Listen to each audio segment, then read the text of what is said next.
राणा साहब ये फरमाइएगा सर, ये शुएब साहब को एतराज है कि ये फैसला बहुत पहले हो जाना चाहिए था, इतनी ताखीर से क्यों हुआ? बिस्मिल्लाह रहमान रहीम। देखें, यहाँ हमें सबसे पहले तो ये अप्रिशिएट करना चाहिए कि एक अदारा ऐसा है इस मुल्क के अंदर जहाँ सेल्फ अकाउंटेबिलिटी होती है, और ये पहले हुआ बाद में हुआ, बहरहाल एक उनका अपना इंटरनल निज़ाम है अकाउंटेबिलिटी का। 9 मई के हवाले से भी आपने देखा कि उस अदारे ने जहाँ कोई स्लैक था, कोई ऑफिसर्स की कोई कुताही थी, उन्होंने अकाउंटेबिलिटी की और बर वक्त की। इसी तरह सिटिंग ऑफिसर्स की भी अकाउंटेबिलिटी होती रहती है।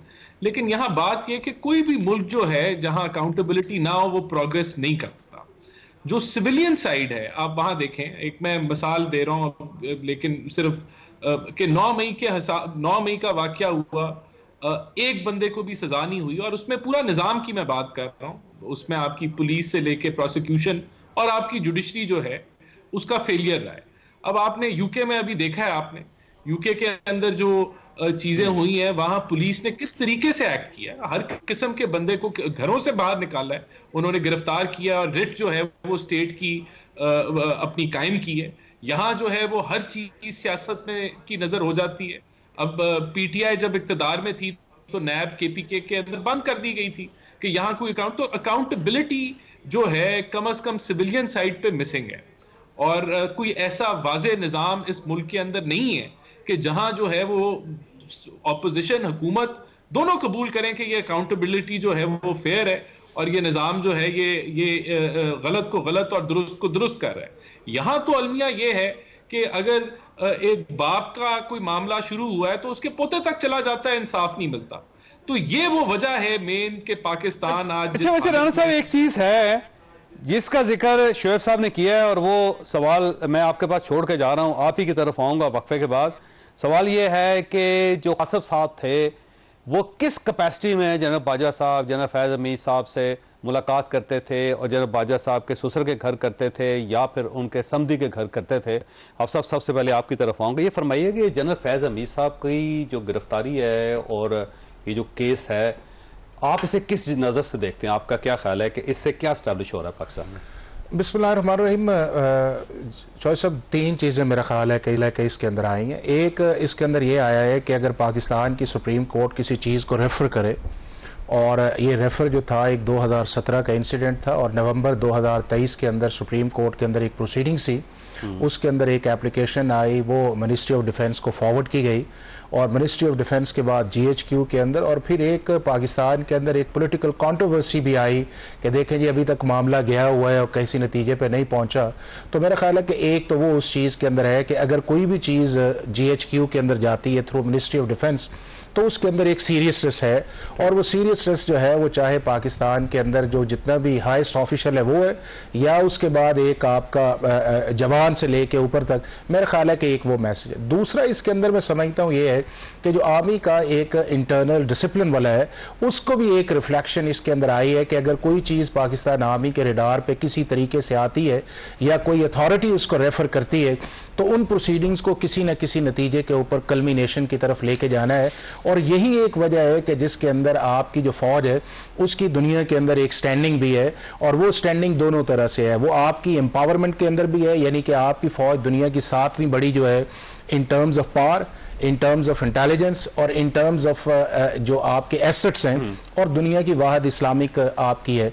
दूसरा उस चीज़ के अंदर भी है कि जो एक डिसिप्लिन वाला मामला है कि एक ऑन गोइंग प्रोसेस जो है वो चलता है, और आपने देखा होगा कि 9 मई के अंदर भी जो थे, जो टॉप के लोग से उनको भी ट्राई किया गया पाकिस्तान आर्मी एक्ट के अंदर, और रेगुलर एक चीज़ें जो हैं वो फीचर हैं। चूँकि ये एक बड़ी हाईएस्ट पोजीशन के अंदर रहे हैं इसलिए ISPR ने इसको एक प्रेस के तौर पे जारी किया है, अदरवाइज़ ये एक रूटीन का मामला। और मेरा ख्याल है पाकिस्तान आर्मी के अंदर हर वो शख्स जो जॉब करता है या उनके साथ अटैच है उसे इस चीज़ का अंदाज़ा ये है कि अगर कोई चीज़ गलत काम उनके नोटिस के अंदर आ जाता है तो उसके अंदर फेयरनेस भी है, ट्रांसपेरेंसी भी है, और उसके अंदर एक एग्जीक्यूशन का प्रोसेस है। वजह यह है कि पहले ये DGISI हैं जो इस अमल से गुजर रहे हैं, नहीं तो 3 ओहदे ऐसे हैं कि जिनके पास ट्रायल जिनका नहीं होता। DGISI है, और आर्मी चीफ हैं और चीफ जस्टिस ऑफ पाकिस्तान है। नहीं, देखें ना कि और भी इसके अलावा है। देखें, आप देख लें कि जो चीफ आप जॉइंट चीफ ऑफ स्टाफ है, जो आपके सर्विसेज चीफ है, या आपका कभी भी एक पहले इंसिडेंट हुआ था कि जो आपके नेवी के नेवल कमांडर से मंसूर साहब थे, उनको नैब ने किया था,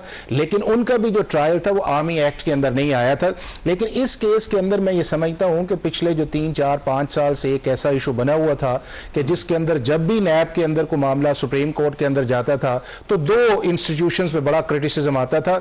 एक आता था जुडिशरी पे कि जी जुडिशरी क्यों निकाला है, तो जुडिशरी का भी एक आर्टिकल 209 के नीचे एक मैकेनिज्म मौजूद है, और दूसरा आर्मी से रिलेटेड आता था, और आर्मी का भी अपना एक मैकेनिज्म जो है वो आर्मी एक्ट के अंदर है। तो मेरा ये ख्याल ये है कि जुडिशरी को भी चाहिए कि जो आर्टिकल 209 के नीचे जितनी चीजें हैं उनको भी एक्सपेडाइट करना चाहिए।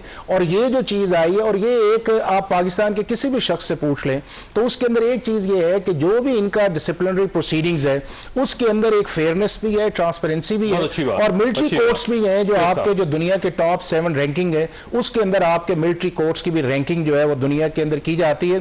तो जो अब ट्रायल शुरू हुआ है सेक्शन 73 के नीचे कस्टडी है, और मेरा ख्याल है कि जो भी रिजल्ट आएगा वो फिर अल्टीमेटली हाई कोर्ट से होता हुआ सुप्रीम कोर्ट। शेख साहब, आपको बहुत एतराज होता था कि सुप्रीम कोर्ट ऑफ पाकिस्तान के फैसलों पर अमल ही नहीं होता, देखिए हो गया।